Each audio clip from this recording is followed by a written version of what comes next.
नमस्कार साथियों, आशा करते हैं आप सभी अच्छे होंगे। तो आज हम मैथ्स के इंपॉर्टेंट क्वेश्चन डिस्कस करेंगे जो आपके एसएससी सीएचएसएल में बार बार आने के पूरे चांसेस होते हैं। साथ ही साथ इस वीडियो में आपको ये पता चल जाएगा कि मैथ्स का पैटर्न कैसा आ रहा है, किस टाइप के क्वेश्चन आपसे बार बार पूछे जा रहे हैं। तो चलिए शुरू करते हैं बिना किसी देरी के।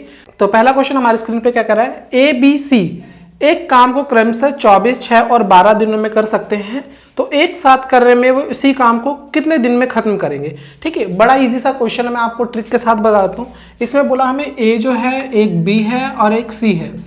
ठीक है, ए करता है 24 दिन में, बी करता है 6 दिन में और सी करता है 12 दिन में।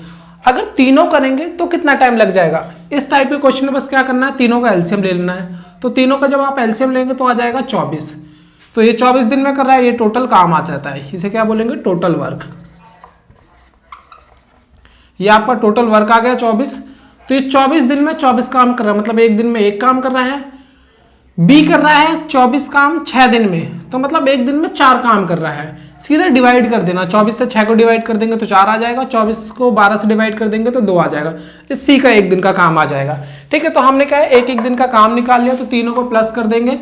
4 1 5 2 7, मतलब 7 काम तीनों मिलकर कर सकते हैं। तो अगर A plus B plus C ये तीनों का मैं प्लस कर दूं तो तीनों मिलकर क्या है, एक दिन में 7 काम कर सकते हैं। तो बस मेरे को क्या करना है, जो मेरा टोटल काम है 24, टोटल वर्क को ऊपर रखूंगा डिवाइडेड बाय ये जो 7 काम आए हैं, एक दिन में 7 काम कर सकते हैं तीनों मिलकर, 7 से डिवाइड कर दूंगा। तो बस टोटल वर्क था मेरा 24, 7 से डिवाइड कर दूंगा तो 7 या 21, बचेगा कितना, 3 और 7। तो हमारा जो ऑप्शन सी है वो बिल्कुल करेक्ट हो जाएगा। तो होप आपको अच्छे से समझ आ गया होगा। तो चलिए अब नेक्स्ट क्वेश्चन की तरफ चलते हैं। अब अगला क्वेश्चन देखते हैं, अगला क्वेश्चन क्या कह रहा है। ठीक है, अगला क्वेश्चन हमारी स्क्रीन पे कह रहा है, ये सिंप्लीफाई का क्वेश्चन दिया हुआ है, सिंप्लीफाई करना है। मैं एक बार क्वेश्चन पूरा नोट भी कर लेता हूँ। 0.05 मल्टीप्लाई में 0.05 मल्टीप्लाई में 0.05 माइनस 0.04 मल्टीप्लाई में 0.04 मल्टीप्लाई में 0.04। ठीक है, अब पूरे के अपॉन में दे रखा है 0.05 मल्टीप्लाई में 0.05 प्लस 0.002 प्लस 0.04 मल्टीप्लाई में 0.04।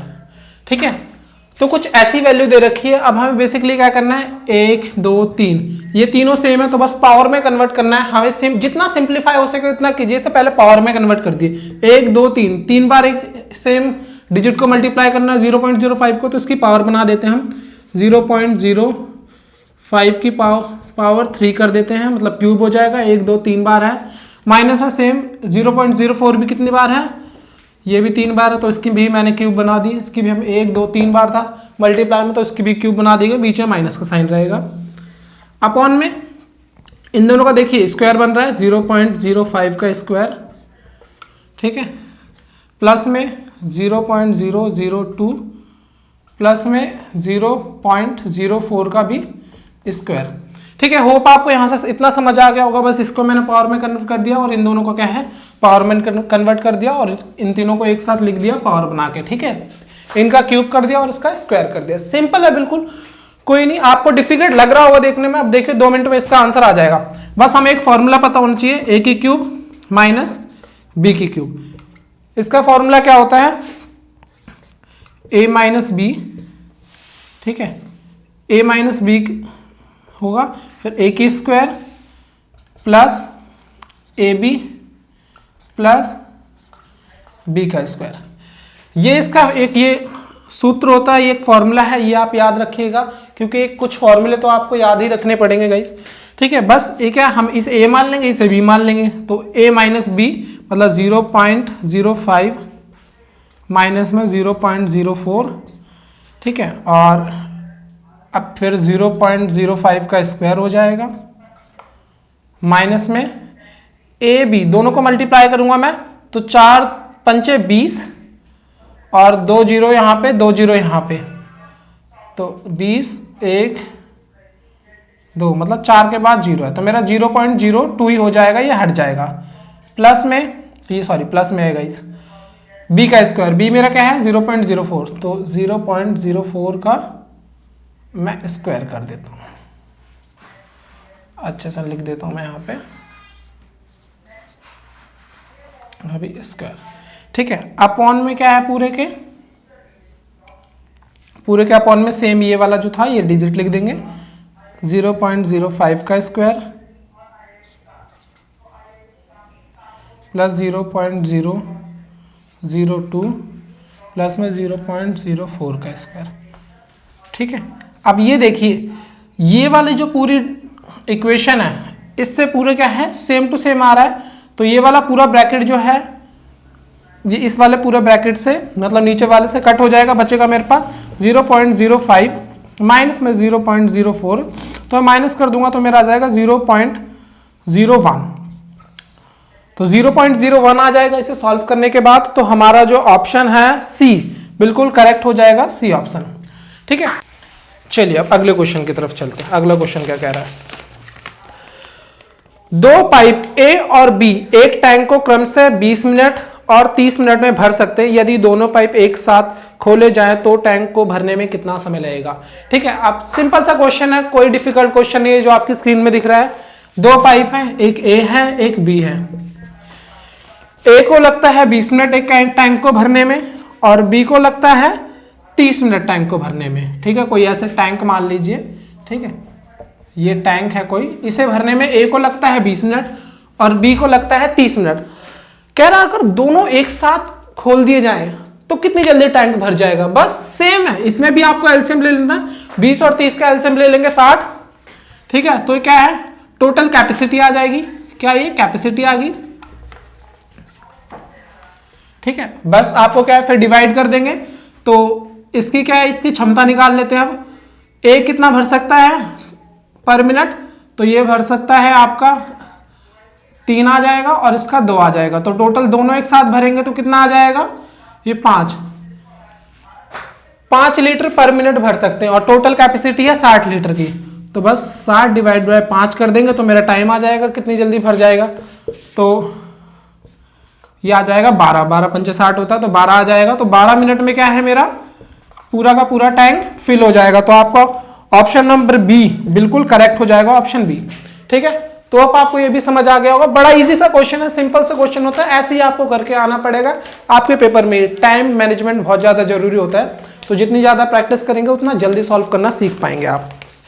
ठीक है, तो हम अपने अगले क्वेश्चन की तरफ चलते हैं। अगला क्वेश्चन क्या कह रहा है, 36 किताबों का लागत मूल्य 30 किताबों के विक्रय मूल्य के बराबर है तो लाभ प्रतिशत ज्ञात कीजिए। कोई भी ऐसा क्वेश्चन आया तो बहुत इजी होता है प्रॉफिट एंड लॉस का क्वेश्चन। तो देखिए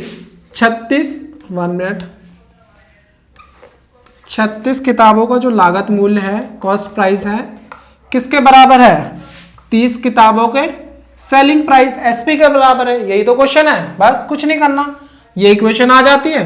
तो 36 बटे में 30 हमारा क्या आ जाएगा एसपी बटे सीपी। तो सेलिंग प्राइस मेरा क्या है सीपी, कॉस्ट प्राइस मेरा क्या है 30, सेलिंग प्राइस है 36, मतलब 30 की चीज लाके कितने में 36 में बेचती, तो 6 क्या आ जाएगा मेरा प्रॉफिट। ठीक है, 30 की चीज लाके मैंने 36 की बेच दी तो 6 प्रॉफिट आ जाएगा। तो बस इसका परसेंटेज निकाल दीजिए। प्रॉफिट बट अपॉन में होता है कॉस्ट प्राइस, मतलब 30 बटे में 30 रख दिया, मल्टीप्लाई कर देंगे 100 से, तो बस जो आपका आएगा वो आंसर हो जाएगा। तो आ जाएगा आपका 20%, तो 20% का क्या है लाभ हो जाएगा। तो ऑप्शन ए बिल्कुल करेक्ट हो जाएगा। ठीक है, बहुत सिंपल क्वेश्चन होते हैं, ऐसे ही क्वेश्चन आते हैं आपके एग्जाम में। तो इसी टाइप के क्वेश्चन, बस जो नंबर होते हैं नंबर चेंज हो जाते हैं, कॉन्सेप्ट सेम रहता है। चलिए अब अगले क्वेश्चन की तरफ चलते हैं। अगला क्वेश्चन क्या कह रहा है,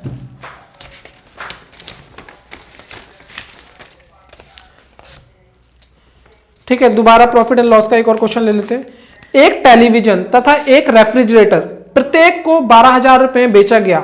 यदि टेलीविजन पे 20% की हानि तथा रेफ्रिजरेटर पे 20% का लाभ हुआ तो पूरे सौदे का परिणाम बताइए। एक है हमारे पास टेलीविजन, एक है हमारे पास रेफ्रिजरेटर। ठीक है, बस ये दो चीज दे रखी है।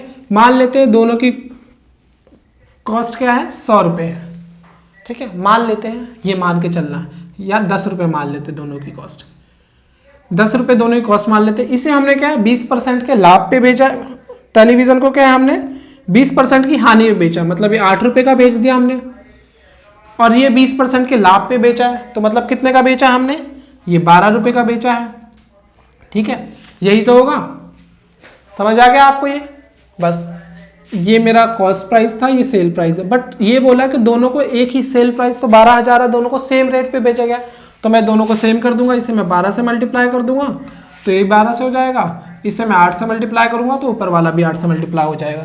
तो क्या हो जाएगा, ये आ जाएगा मेरा 120, ये आ जाएगा 96, तो सेम ये आ जाएगा 80 और ये कितना आ जाएगा 96। ठीक है, तो मैं अब मेरे को ये पता चल गया 12,000 रुपये प्रत्येक को बेचा गया, तो 12,000 रुपये जो है मेरी, ये 96 की वैल्यू है, 96 की वैल्यू तो है 12,000 रुपये। ठीक है, होप आपको ये समझ आ गया होगा। तो अब मेरे को क्या फाइंड करनी है, पूरे सौदे का परिणाम बताइए कि भाई पूरे सौदे में प्रॉफिट हुआ है या फिर हानि हुई है। तो आप ये बताइए दोनों में क्या है, 96 कितना हो जाएगा, 6 6 12 की 2, हाथ से लाएगा 1 10 1 19, 192 रुपये में ये हमने खरीदा, कितने का था 120 और 80, 200 की चीज है, हमने 192 में बेच दी, मतलब 8 रुपये का क्या है 8 नुकसान हो गया। ठीक है, 8 का नुकसान हो गया, तो बस हमें 8 यूनिट का पता करना। अब 96 यूनिट की वैल्यू निकाल लेता हूँ, 8 यूनिट की हम वैल्यू निकाल देंगे, 8 का नुकसान हुआ है ना, तो बस 96 मेरे को 1 यूनिट की वैल्यू मिल जाएगी 12,000 बटे में 96, तो ये मेरी 1 यूनिट की वैल्यू आ जाएगी। मेरे को चाहिए 8 यूनिट की वैल्यू, तो 8 से मल्टीप्लाई कर दूंगा तो ये मेरा क्या है नुकसान आ जाएगा, कितना मेरे को लॉस हुआ बस कर देता हूँ, 8 एकम 8, 8 दूनी 16, 12 से कट गया, ये 12 से कट गया, तो मेरा आंसर आ जाएगा 1000। तो क्या है 1000 रुपये का क्या है मेरा नुकसान हो गया, तो आपका जो ऑप्शन बी है वो बिल्कुल करेक्ट हो जाएगा। तो होप आपको ये भी समझ आ गया होगा, ये बड़े इजी क्वेश्चन होते हैं। ठीक है, बड़ी आसानी से हो जाते हैं क्वेश्चन। चलिए अब अगले क्वेश्चन की तरफ चलते हैं हम। अगला क्वेश्चन क्या कह रहा है,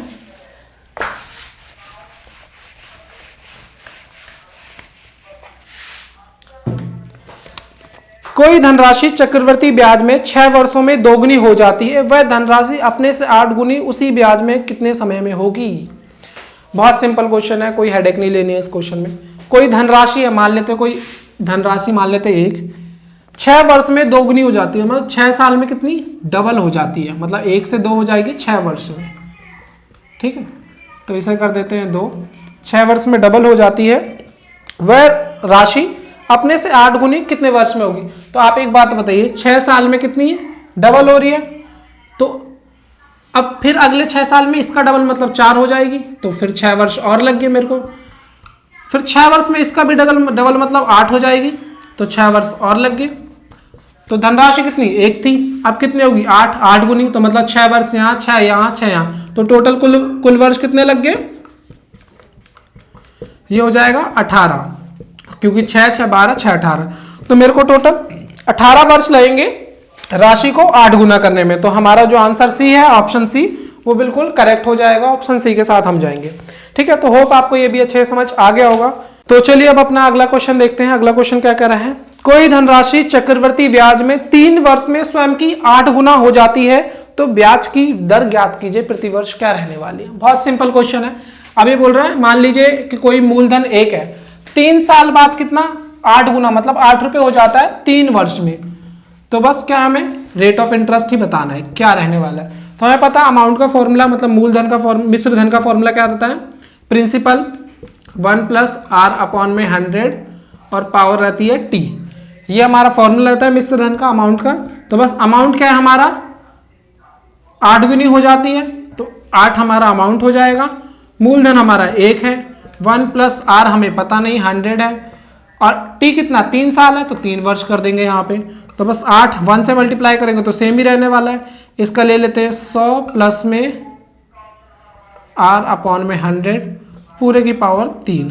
ठीक, अब मैं 8 को और क्या लिख सकता हूँ गाइस, आपको पता है ना 2 की पावर 3 भी 8 ही होता है, 2 दूनी 4 दूनी 8, तो बस 2 की पावर 3 100 प्लस में r/100 और पूरे की पावर 3, तो पावर से पावर क्या है कट जाएगा, बस ये यहाँ पे 2 बराबर 100 प्लस में r/100 हो जाएगा, और अब ये 100 डिवाइड में यहाँ पे आके मल्टीप्लाई में हो जाएगा। तो 200 बराबर 100 प्लस में r। अब ये 100 क्या है, यहाँ पे आके माइनस हो जाएगा, तो r बराबर क्या आ जाएगा 100%। तो आपका जो ऑप्शन ए है वो बिल्कुल करेक्ट हो जाएगा, ऑप्शन ए। तो होप आपको ये भी अच्छे से समझ आ गया। तो अगला क्वेश्चन क्या कह रहा है, ये आपकी स्क्रीन पे देखिए, मैं यहाँ पे नोट कर देता हूँ। a/b is equals to 2/3। a बटे b जो है 2/3 है, और b बटे c जो है वो है 4/5। तो हमें फाइंड करना है a प्लस बी और b प्लस सी, ये हमें फाइंड करना है कितना आएगा।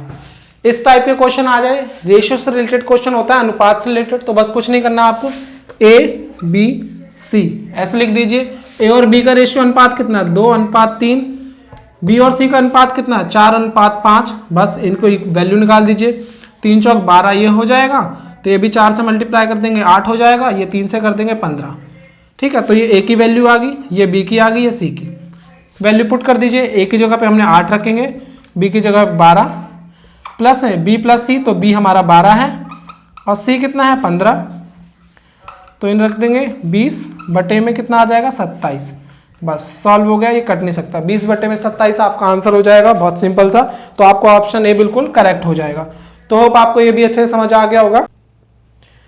तो नेक्स्ट क्वेश्चन अब क्या कर रहा है हमारी स्क्रीन पे, नेक्स्ट क्वेश्चन कर रहा है कितने समय में 8% की वार्षिक दर से साधारण ब्याज मूलधन का 2/5 हो जाएगा। मतलब बेसिकली क्या कर रहा है, हमें टाइम बताना है, कितने टाइम में, अगर जो रेट ऑफ इंटरेस्ट क्या है, रेट ऑफ इंटरेस्ट है ये है आपका 8%। ठीक है, कितना टाइम निकालना है, ये जो आपका 2/5 हो जाएगा। मतलब ये मैं अगर मैं बोलूं कि 5 मेरा क्या है प्रिंसिपल है, और ये 2 जो इंटरेस्ट है, तो 2 इंटरेस्ट होने में कितना टाइम, तो मैं अमाउंट बोल सकता हूं, अमाउंट मेरा 7 हो जाएगा, है ना। तो बस पैसा अमाउंट से कुछ काम नहीं हमारा, मैं बता रहा हूं। तो मेरे को आपको पता है इंटरेस्ट का फॉर्मूला क्या होता है, सिंपल साधारण ब्याज के केस में P into R into T is equals to I, interest का फॉर्मूला होता है साधारण ब्याज के केस में। तो इंटरेस्ट दे रखा है 2, प्रिंसिपल हो जाएगा हमारा 5 इस केस में, रेट ऑफ इंटरेस्ट 8 दे रखा है हमें। ठीक है, टाइम हमें निकालना है, बस इस इक्वेशन को सॉल्व कर देंगे, आपका आंसर आ जाएगा 2 मिनट में। तो बस हम क्या करेंगे, ये आ जाएगा 2, ये नीचे डिवाइड में ऊपर मल्टीप्लाई में आ जाएगा, 100 मल्टीप्लाई में आ जाएगा, 5 ये मल्टीप्लाई में, नीचे डिवाइड में, 8 भी डिवाइड में, बचेगा बराबर में t। तो बस काट देते हैं, ये 4 बारी में कट गया और ये 2 बारी में कट गया, ये 20 बचा, तो ये कट जाएगा 5 बारी में। तो t बराबर जो हमारा 5 आ जाएगा, मतलब 5 वर्ष। 5 वर्ष में क्या होगा, 8% की वार्षिक दर से, जो 8% रेट ऑफ इंटरेस्ट है, 5 वर्ष बाद जो ब्याज है मूलधन का। तो चलिए अब नेक्स्ट क्वेश्चन देखते हैं, अगले क्वेश्चन। ठीक है, अब ये जो क्वेश्चन है ये देखिए, यही बड़ा इजी है, आपको वैल्यू फाइंड करनी है, कुछ नहीं करना, बहुत इजी क्वेश्चन है, इसे भी ध्यान से देखिएगा। अब पहले मैं आपको क्वेश्चन नोट कर देता हूँ। 5 प्लस में √11 प्लस में √19 प्लस में √29 प्लस में √49। ठीक है, कभी भी ऐसा क्वेश्चन आ जाता है और लिख देता फाइंड द वैल्यू या मान निकालिए, तो आपको पीछे से स्टार्ट कर देना है। ठीक है, अब आपको बस पीछे से स्टार्ट करना है और कुछ नहीं करना। इसकी वैल्यू कितनी होगी आपको पता है, कितनी होती है इसकी वैल्यू, √49 इज इक्वल्स टू होता है 7। अब 7 और 29 को प्लस कर देंगे, 7 और 29 को प्लस करने में आएगा 36। ठीक है, 36 किसका होता है, 6 का रूट होता है, तो 6 का रूट होता है 36। तो बस अब मैं क्या करूंगा, 6 को 19 से प्लस कर दूंगा, 6 और 19 कितने हो जाएंगे 25।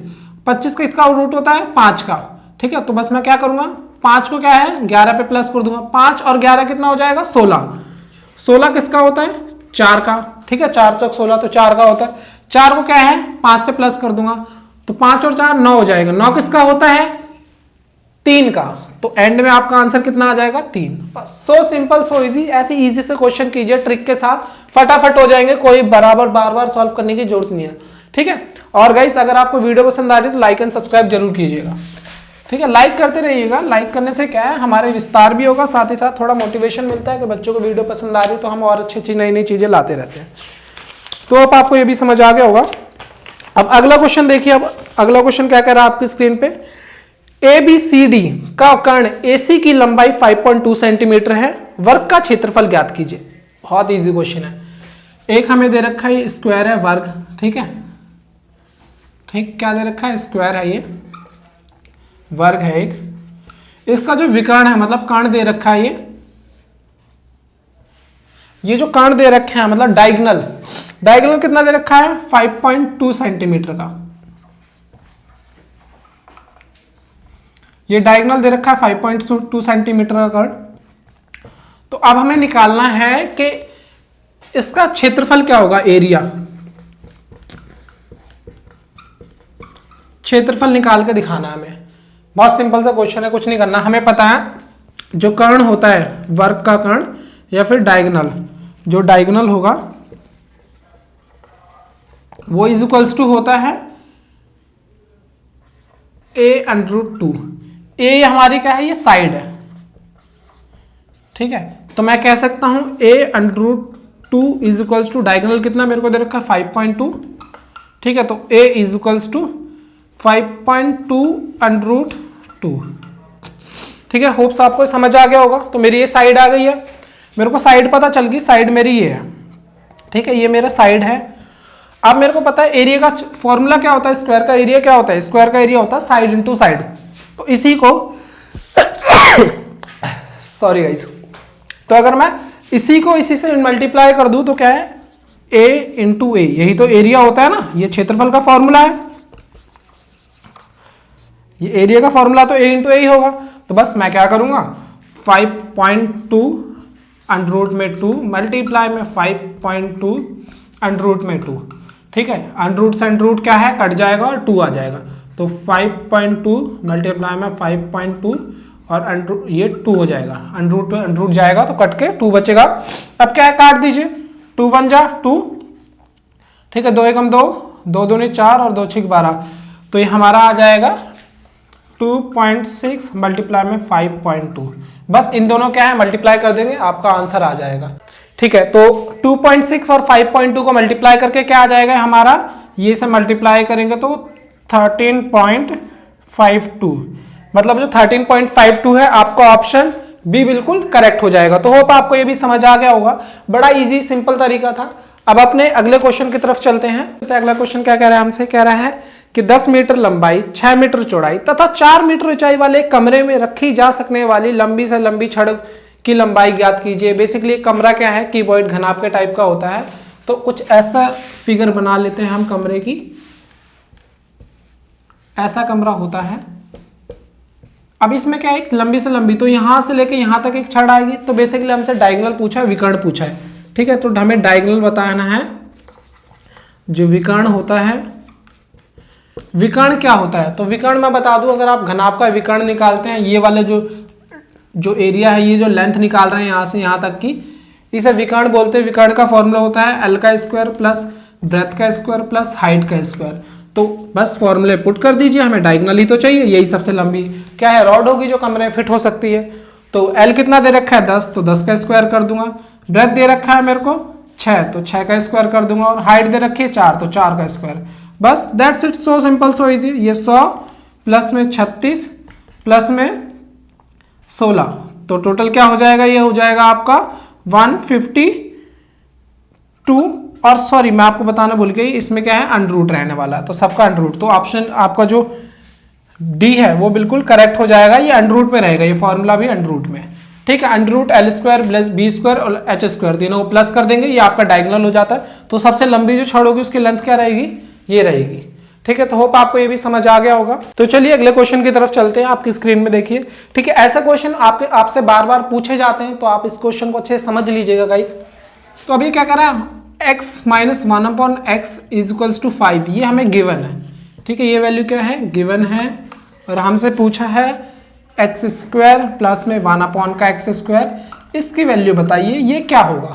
बस सिंपल सा क्वेश्चन है, तो हमें कुछ नहीं करना, ज्यादा दिमाग नहीं लगाना, बड़ा इजी तरीके से हो जाएगा। ये जो दिया इसे उतारिए, 1 minus 1/x is equals to 5 है। हमें स्क्वायर की वैल्यू चाहिए, तो स्क्वायर की वैल्यू चाहिए तो हमें स्क्वायर करना होगा। तो बोथ साइड स्क्वायर करने पे x माइनस 1/x का स्क्वायर कर देंगे इज इक्वल्स टू 5 का भी स्क्वायर कर देंगे, ठीक है, स्क्वायर स्क्वायर कट जाता तो बोथ साइड स्क्वायर मैं कर सकता हूँ। बस a माइनस बी का होल स्क्वायर वाला फॉर्मूला लगा दीजिए। a माइनस बी का होल स्क्वायर का फॉर्मूला होता है ना a का स्क्वायर माइनस 2ab प्लस में b का स्क्वायर, ये वाला आपको फॉर्मूला लगा देना है। तो x का स्क्वायर हो जाएगा माइनस 1 अपॉन में 1 मिनट, x का स्क्वायर माइनस का 2x और 1 अपॉन x हो जाएगा, a भी है, ठीक है, ये a मान लिया मैंने, ये b मान लिया, तो ऐसे ही हो जाएगा, प्लस में 1 अपॉन में x का स्क्वायर, ठीक है, इज इक्वल्स टू था 5 का स्क्वायर, तो ये 25 हो जाएगा। ठीक है, तो होप इतना समझ आ गया होगा। बस मैंने क्या है, ये आपको जो आइडेंटिटी दी है, ये फॉर्मूला दिया है, इसे बस पुट करके इसे सॉल्व कर दिया है। बस अब क्या करना है, x से x कट जाएगा क्योंकि ये मल्टीप्लाई में है, बचेगा 2। तो यहाँ पे देखिए क्या आया, x का स्क्वायर माइनस 2 प्लस में 1 अपॉन में x का स्क्वायर इज इक्वल्स टू 25। ये 2 माइनस में वहाँ पे जाके प्लस हो जाएगा, x का स्क्वायर प्लस में 1 अपॉन में x square is equals to में 25 प्लस 2, तो इज इक्वल्स टू आ जाएगा। अब इन दोनों का मैं प्लस कर दूंगा तो 27 आ जाएगी। तो मेरी वैल्यू क्या आ जाएगी कि एक्स स्क्वायर प्लस 1 अपॉन में X square is equals to 27, यही तो निकालना था इसकी वैल्यू। तो इसकी वैल्यू कितनी आ गई, 27 आ गई। ठीक है, तो होप आपको ये भी समझ आ गया होगा अच्छे से। ठीक है, बड़ा इजी क्वेश्चन था, कोई डिफिकल्ट नहीं है, ऐसे क्वेश्चन आपसे बार बार पूछे जाते पेपर में, तो ध्यान रखिएगा गाइस। ठीक है, अगले क्वेश्चन की तरफ चलते हैं। अगला क्वेश्चन क्या कह रहा है, ठीक है, तो देखिए आपकी स्क्रीन में अगेन सिंप्लीफाई का क्वेश्चन आ गया। बस आपको सिंप्लीफाई करना है, कुछ नहीं करना है। मैं एक बार क्वेश्चन उतार देता हूं। ठीक है, 6.25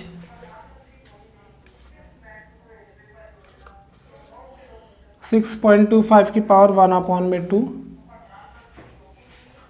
0.0144 की पावर 1 अपॉन में 2 प्लस में 1 अपॉन में है 0.027 1 अपॉन में 3 है इसकी पावर, मल्टीप्लाई में 81 की पावर है 1 अपॉन में 4।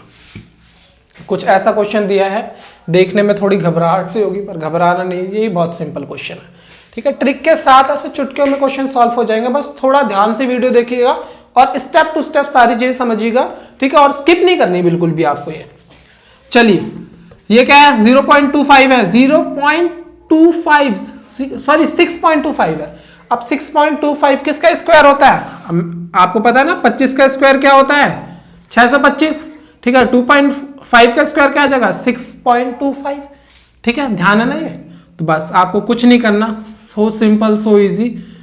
अब इसे मैं क्या लिख दूंगा, 2.5 का स्क्वायर, ठीक है, और उस पूरे की पावर क्या है, 1 अपॉन में 2। ठीक है, इतना समझ आया।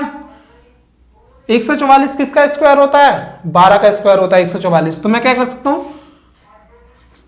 0.2 की पावर 2 उस पूरे की पावर हुई 1 अपॉन में 2 कर सकता हूं ना। 0.2 की पावर खोलेंगे तो यही आएगा, ये 2 के बाद पॉइंट है तो इधर 4 के बाद पॉइंट हो गया, पॉइंट डबल हो जाता है स्क्वायर खोलने के बाद। ठीक है, बस ये कर देना है, प्लस में 1 हमारा एज इट इज क्वेश्चन ने जो दिया है हमें।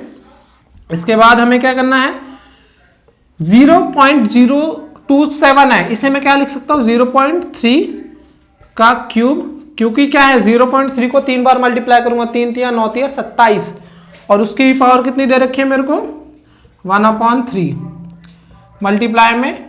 अब इसे मैं क्या लिख सकता हूं, 81 की पावर 81 को क्या लिख सकता हूं, अब देखिए 3 गुणा में 3 गुणा में 3 गुणा में 3, ये लिख सकता हूं ना, 3 3 9 9 3 27 27 81 होता है। ठीक है, तो मैं क्या है 81 को क्या लिख सकता हूँ, 1 2 3 4, 3 की पावर 4 लिख सकता हूँ, और पूरे की पावर 1/4 है। ठीक है, तो इतना समझ आ गया होगा आपको। बस आपको अब कुछ नहीं करना, बहुत इजी हो जाएगा आपके लिए क्वेश्चन। इतना करने के बाद आपको एक फॉर्मूला याद होगा, a की पावर n उसकी पावर m, तो जब पावर की भी पावर हो तो क्या है, पावर क्या है, मल्टीप्लाई हो जाती है, a की पावर n मल्टीप्लाई n।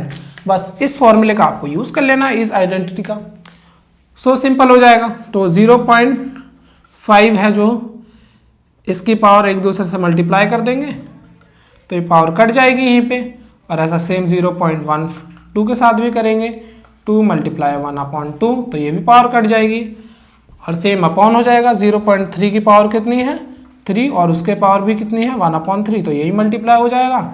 और मल्टीप्लाई में 3 की पावर 4 मल्टीप्लाई 1/4, तो सारी देखिए पावर क्या है कट गई है ना। तो बस हमारे पास क्या बचा 2.5 100। तो होप आपको ये क्वेश्चन तो लिखा ही हुआ है, मैं ये क्वेश्चन मिटो देता हूँ, ठीक है। यहाँ पे अब लिख लेता हूँ, ऊपर आ जाते हैं, ठीक है।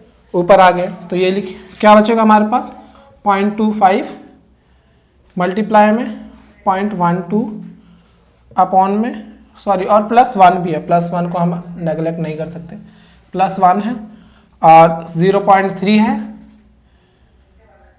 मल्टीप्लाई में 3 है, ठीक है। बस इतना बचेगा। इसके बाद सिंपल इसे मल्टीप्लाई कर दीजिए, कुछ नहीं करना, सीधा मल्टीप्लाई कर दीजिए। 25 को करे 0.25 को 12 से मल्टीप्लाई करेंगे 0.12 से, तो क्या आ जाएगा 12 पंचे 60 की 0, 12 के बाद 24, 24 6 30 हो जाता है, 3 2 1 3 के बाद 0, तो 0.3 आ जाएगा ये, ठीक है। 0.3 +1 और इधर कितना है 3 3 9, तो 0.9 हो जाएगा, ठीक है। तो 1.3 0.9 आ जाएगा, पॉइंट से पॉइंट कट जाएगा तो 13/9 हो जाएगा, ठीक है। ये हमारा सॉल्व करके आंसर क्वेश्चन आ रहा है। तो आप इसे देखिए सॉल्व कीजिए। इसे मैं सॉल्व करूंगा 13/9 को, तो कितना 9 एकम 9 बचेगा 4, 9 एकम 9 9 9 9 चौक 36, ठीक है। तो अब ये 4 4 चलता ही रहेगा, तो मैं क्या है 4 की बार इसे लिख सकता हूँ, ठीक है। एक अपॉन में 4 की पावर बार, मतलब बार का मतलब होता है कंटिन्यू में है, ठीक है। तो ऑप्शन आपका जो डी है वो बिल्कुल करेक्ट हो जाएगा। ऑप्शन डी में ये सेम मेंशन है, ठीक है। तो होप आपको ये भी अच्छे से समझ आ गया होगा। सिंपल क्वेश्चन है, आप एक दो बार ट्राई कीजिएगा, देन आपका क्या है क्वेश्चन कंप्लीट हो जाएगा। अब चलते हैं नेक्स्ट क्वेश्चन की तरफ। अगला क्वेश्चन क्या कह रहा है, 2 पाइप किसी टैंक को क्रमशः 15 घंटे तथा 20 घंटे भर सकते हैं। यदि तीसरा पाइप इसे 30 घंटे में खाली कर सकता है, तो यदि तीनों पाइपों को एक साथ खोल दिया जाए तो खाली टैंक को भरने में कितना समय लगेगा। बेसिकली क्वेश्चन हमसे क्या कह रहा है, एक ये टैंक है ऐसा कुछ, ठीक है। इसमें एक यहाँ से पाइप लगा हुआ है, ठीक है। मान लीजिए ये एक नल है, ये एक दूसरा नल है, ठीक है। और इधर एक तीसरा नल है जो खाली करता है। ये कह रहा है ये 15 घंटे भर देता है, ये भर देता है 20 घंटे में, और ये नल पूरा टैंक को 30 घंटे में खाली कर देता है। अगर तीनों को एक साथ खोल दिया जाए, दोनों भरने वालों को और इस खाली करने वाले को, तीनों को एक साथ खोल दिया जाए तो कितना समय लगेगा, बस हमें ये बताना। बहुत ईजी है। तो इसे ए मान लीजिए, इसे बी और इसे सी। तो ए कितने घंटे में भर सकता है 15 घंटे में, बी भर सकता है 20 घंटे में, और सी कितने घंटे में खाली कर सकता है 30 घंटे में। तीनों का ले लेना है आपको एलसीएम, बस एलसीएम ले लीजिए। तो इसका एलसीएम आ जाएगा 60। तो ये क्या है, बेसिकली कैपेसिटी आ गई है, ठीक है। ये पर घंटे कैपेसिटी है ए की, तो ये 1 घंटे में कितना 4 लीटर भर सकता है, तभी 15 घंटे में 60 लीटर भर पाएगा। और बी क्या है, 1 घंटे में कितना लीटर भर सकता है 3 लीटर। और सी कितना खाली कर सकता है 1 घंटे में, इसकी कैपेसिटी आ जाएगी 2 लीटर। तो मैं मान लूँ ये दोनों मिलकर 7 लीटर भर रहे हैं एक साथ, और ये 2 खाली करेगा, ठीक है। तो आप क्या है 7 में से 2 माइनस कर दीजिए, तो 1 घंटे में कितना 5 लीटर ही भरा जा रहा है नल, क्योंकि 7 तो भर रहे हैं, ये 2 खाली भी कर रहा है, तो 1 घंटे में 5 लीटर भरा जा रहा है। तो अब क्या है, बस हमें क्या करना है, टोटल कैपेसिटी और पर आवर कैपेसिटी बस डिवाइड कर देंगे, तो कितना आ जाएगा, ये आ जाएगा 12। तो 12 घंटे क्या है टोटल सा टाइम लगेगा पूरा टैंक को भरने में। तो ऑप्शन नंबर आपका जो बी है वो बिल्कुल करेक्ट हो जाएगा, ठीक है। तो होप आपको ये भी अच्छे से समझ आ गया होगा, ठीक है। तो चलिए अब अपने अगले क्वेश्चन पे चलते हैं। अगला क्वेश्चन क्या कह रहा है, एक व्यक्ति धारा की दिशा में नाव से 4 घंटे में 18 किलोमीटर की दूरी तय करता है और नाव के प्रतिकूल दिशा में 12 घंटे में वापस आता है। मतलब क्या कर रहा है, अगर नाव जिस तरह में फ्लोट कर रही है, अगर इसी तरफ जाता है नाव, अगर इसका नाव का बहाव इस साइड है और नाव से इसी तरफ जाता है व्यक्ति, तो उसे कितना है 4 घंटे लगते हैं। और दूरी कितनी है, डिस्टेंस है, दूरी है 18 किलोमीटर, और टाइम कितना लग रहा है 4 घंटे, ठीक है। और क्वेश्चन और दूसरी बात क्या बोल रहा है, अगर वापिस आता है, मतलब जब फ्लो इस साइड हो पर स्टिल ये वापिस आ रहा है, ठीक है, नाव से इस तरफ को आ रहा है, ठीक है, फ्लो इस साइड ही है पर इस उल्टा रहा है, तो विपरीत दिशा में आ रहा है, तो क्या है, उसे दूरी तो सेम रहेगी क्योंकि वापिस आ रहा है, पर इस बार टाइम कितना लग रहा है, डिस्टेंस यही है कि टाइम कितना लग रहा है, समय कितना लग रहा है, समय लग रहा है 12 घंटे।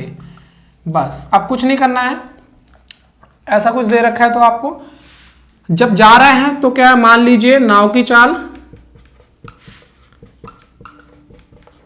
ये मान लेते हैं हम x, और धारा की चाल जो पानी फ्लो हो रहा है उसकी चाल क्या मान लेते हैं,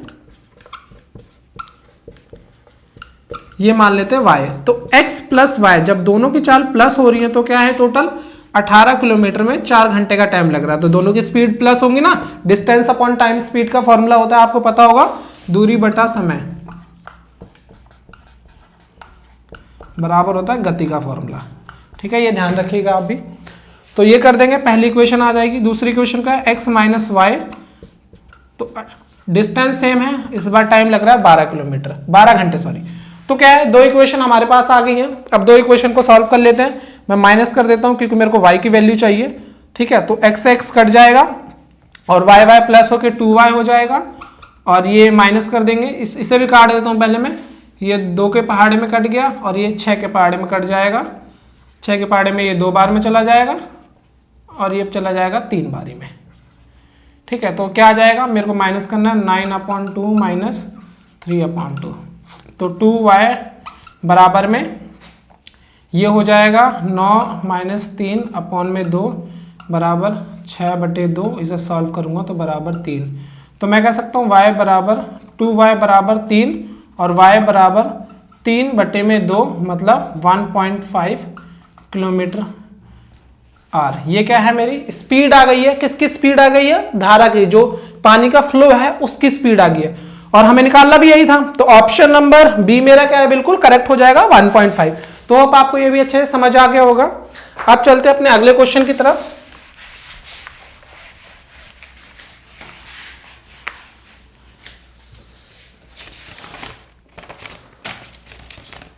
ठीक है, अब अपने अगले क्वेश्चन की तरफ चलते हैं।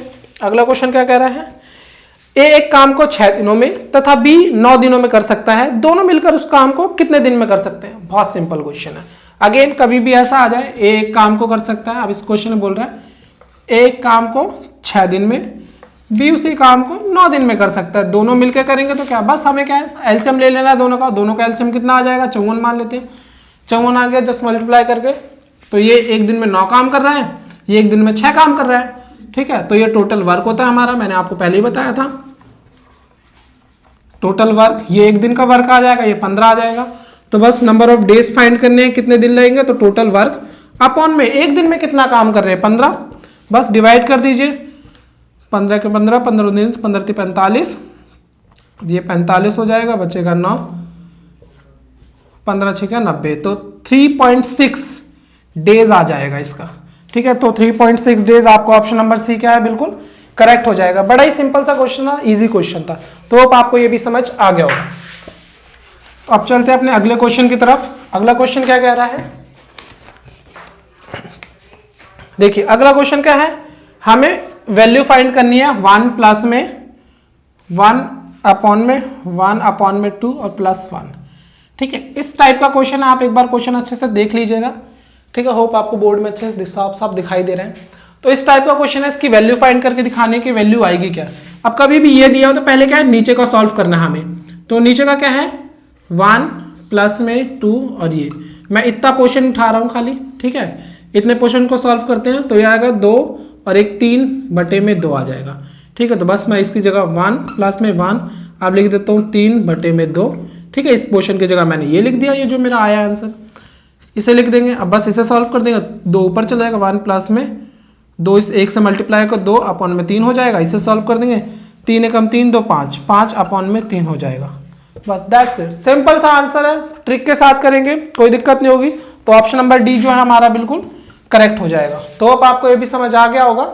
तो दोस्तों अब अपने अगले क्वेश्चन की तरफ चलते हैं। अगला क्वेश्चन क्या कह रहा है हमारे स्क्रीन पे, 2 नंबर का अनुपात 2:7 है, तो उनका एलसीएम 224 दिया है, तो छोटी संख्या बतानी। थोड़ी हिंदी तो अच्छे से लिखी, पर क्वेश्चन समझ आ रहा है अच्छे से हमें। ठीक है, मैं क्वेश्चन लिख देता हूँ। 2 नंबर है, मान लेते हैं, एक ए है एक बी है, इनका अनुपात दे रखा है 2:7, 2:7, और एलसीएम कितना दे रखा है, ये दे रखा है हमें 224। अब हमें बताना है छोटी संख्या। छोटी संख्या हमें बतानी है।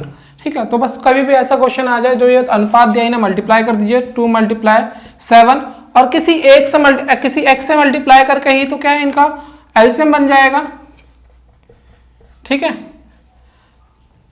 जो अनुपात को मल्टीप्लाई करके कोई एक ऐसा नंबर होगा जिससे मल्टीप्लाई करूंगा तो मेरा एलसीएम आ जाना चाहिए। तो मैं कह सकता हूं 14x बराबर जो एलसीएम दिया हुआ था 224 ये। ठीक है, बस ये ध्यान रखिएगा। इसके बाद बस आपको ये वैल्यू पुट कर देनी, 14x बराबर 224 हो जाएगा। तो x बराबर कितना हो जाएगा, ये आ जाएगा मेरा 14 नीचे, बस मैं काट दूंगा। ये 7 से 2 के पहाड़ से पहले काट देता हूँ, 1 1 2 और 7 के पहाड़ से काट देता हूँ। ये आ जाएगा मेरा 7 × 7 7 × 42। तो x बराबर आ जाएगा मेरा 16। ठीक है, x बराबर क्या आ जाएगा 16। बस अब मेरे को क्या करनी है, कोई एक नंबर 2x है और ये मान लेते हैं ये क्या होगा 7x। तो 2 मल्टीप्लाई, अब मैं 2 को क्या है मल्टीप्लाई कर दूंगा x से, तो मेरा क्या है छोटी संख्या आ जाएगी क्योंकि छोटी 2 है ना। तो 2 × 16 तो मेरा क्या आ गया 32। तो हमारे सबसे छोटी संख्या क्या आ गई 32। अगर मेरे को बड़ी संख्या निकालनी होती तो 16 को 7 से मल्टीप्लाई कर देता तो बड़ी संख्या आ जाती। तो होप आपको ये भी अच्छे समझ आ गया होगा। बड़ा इजी कॉन्सेप्ट होते हैं, इजी तरीके से कीजिएगा, कोई हेडेक नहीं लेनी, आराम से हो जाएंगे। ठीक है, तो अब हमें अपने अगले क्वेश्चन की तरफ चलते हैं। ठीक है, होप आपको ये समझ आ गया होगा। तो अगला क्वेश्चन क्या कह रहा है हमारी स्क्रीन में, एक कामगार के वेतन में पहले 20% की वृद्धि हुई और उसके बाद 10% की कमी हुई, तो उसके वेतन में टोटल क्या बदलाव हुआ, इंक्रीज हुआ, डिक्रीज हुआ, कितना इंक्रीज हुआ, कितना डिक्रीज, ये बताना है। अब मान लेते हैं ऐसे क्वेश्चन कभी भी आ जाए आपके स्क्रीन पे, आपके कभी भी सामने, तो आपको क्या करना है, मान लेते हैं माना वेतन, आप वेतन को 100 मान लीजिए। कितना मान लेंगे 100। पहले कितना वृद्धि हो रही है 20% इंक्रीज हो रहा है, 20% क्या है इंक्रीज हो रहा है, तो वेतन कितना हो जाएगा 120। फिर 120 होने के बाद क्या है 10% क्या है डिक्रीज हो गया, 10% उसका वेतन कम हो गया, जो सैलरी थी वो कम हो गई है। तो क्या 10% कम कर देंगे इसका, तो 10% होगा 12, तो कितना हो जाएगा 108। ठीक है, 120 में से 12 जाएंगे तो 108 बचेगा। ठीक है, तो आप एक बात बताइए, पहले वेतन था 100, अब हो गया 108, कितना बढ़ गया 8, कितने में से पहले 100 था, अब इसका परसेंटेज निकाल दिए, 100 में से 100 कट जाएगा, तो 8% क्या है इंक्रीज हुआ है वेतन। ठीक है, तो ऑप्शन जो आपका डी है वो बिल्कुल करेक्ट हो जाएगा, 8% इंक्रीज। तो होप आपको ये भी अच्छे से समझ आ गया होगा। हम आपके लिए ऐसी जो क्लासेस है इंपॉर्टेंट क्वेश्चंस की क्लास, चाहे आप करंट अफेयर पढ़ रहे हो, रीजनिंग पढ़ रहे हो, मैथ्स पढ़ रहे हो, इसकी क्लासेस लाते रहते हैं। तो आप हमारे चैनल को जरूर सब्सक्राइब कीजिएगा और आशा करता आज की क्लास आपको पसंद आई होगी। अगर आपको क्लास पसंद आई होगी तो लाइक एंड शेयर जरूर कीजिएगा। So thank you for watching and stay healthy.